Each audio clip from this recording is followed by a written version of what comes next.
Terima kasih saudara, Anda masih bersama kami. Diduga akibat proyek pengerjaan jalan tebing setinggi 10 meter di jalur perbukitan Piket 0 Lumajang longsor. Akibatnya jalan penghubung Lumajang Malang tertutup. Petugas mengerahkan 2 alat berat untuk menyingkirkan material batu dan lumpur yang menutup jalan.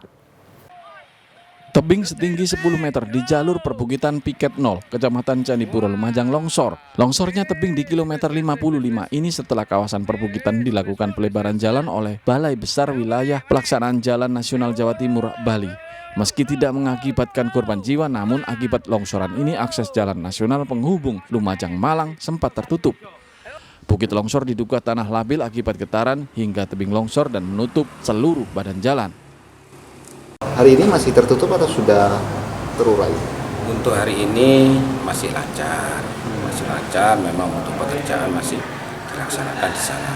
Dan dari BPD sendiri mengevaluasi tetap siaga untuk terutama dari masyarakat untuk bisa waspada dan mengerti alur-alur jalur yang ada di daerah kerawanan bencana. 2 alat berat milik Balai Besar Wilayah Pelaksanaan Jalan Nasional Jawa Timur, Bali, dikerahkan untuk melakukan pembersihan.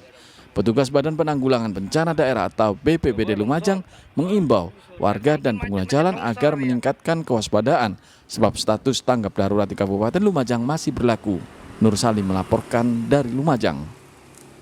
Saudara, akibat diguyur hujan deras beberapa hari lalu, puluhan sawah petani di Mojokerto terendam air. Akibatnya padi yang siap panen terendam air. Untuk menghindari kerugian yang lebih besar, petani terpaksa memanen dini padi meski harganya turun.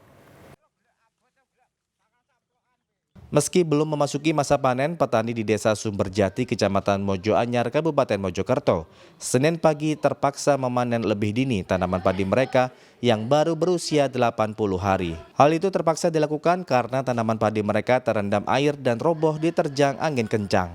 Gabah yang dipanen lebih awal ini harganya dipastikan anjlok mencapai Rp3.500.000 per kilonya. Sementara harga gabah normalnya mencapai Rp5.000 per kilonya. Ya, kalau nggak dipanen yang tua-tua bisa rusak, kena air. Oh, kena air. Yang roboh-roboh terus diikat itu biar apa, Pak? Ya, supaya nggak kena air, supaya aman barangnya. Ada yang 51, ada yang 52, ada yang 49, tergantung barang. Kalau barangnya kena air, nggak baik ya agak murah.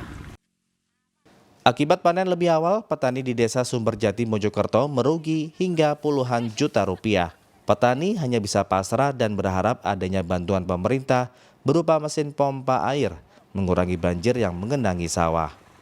Dia Eko Purwoto melaporkan dari Mojokerto. Saudara, seorang ibu rumah tangga di Probolinggo menjadi korban 2 penjamret berboncengan motor. Akibatnya korban terluka parah karena berupaya melawan.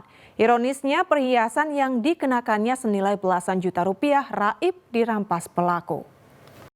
Nasib naas dialami Umami, seorang ibu rumah tangga asal Desa Besuk Agung, Kabupaten Probolinggo, Minggu siang. Wanita berusia 47 tahun ini menangis di jalan karena menahan sakit akibat luka parah di kepala dan wajahnya. Ternyata Umami menjadi korban jambret 2 pemotor berboncengan di Jalan Desa Sidet Lami, Kecamatan Besuk, Kabupaten Probolinggo. Akibatnya selain luka parah, korban harus kehilangan perhiasan emas berat 22 gram lebih senilai belasan juta rupiah. Kejadian bermula saat korban mengendarai motor pulang takziah dari rumah kerabatnya. Diduga pelaku sudah menguntit motor korban. Saat di lokasi kejadian, pelaku kemudian menjamret perhiasan milik Umami. Korban berusaha melakukan perlawanan, namun naas pelaku menendang motor korban hingga tersungkur di jalan. Di daerah Desa Sindet itu baru dibegal, dijamret lah. Dijamret ya. Kalungnya sempat dikejar, cuman mungkin disenggol lagi yang ibu karena ibu sendirian, terjadilah jatuh tadi itu. Kasus jambret ini sudah dilaporkan ke Mapolsek Besuk. Polisi masih memburu pelaku. Untuk jambret yang ada di wilayah Kecamatan Besuk, utamanya di Jalan Raya Sidet Lami. Untuk jambret, pelaporan sudah saya terima. Untuk korban sementara masih dilakukan perawatan di rumah sakit.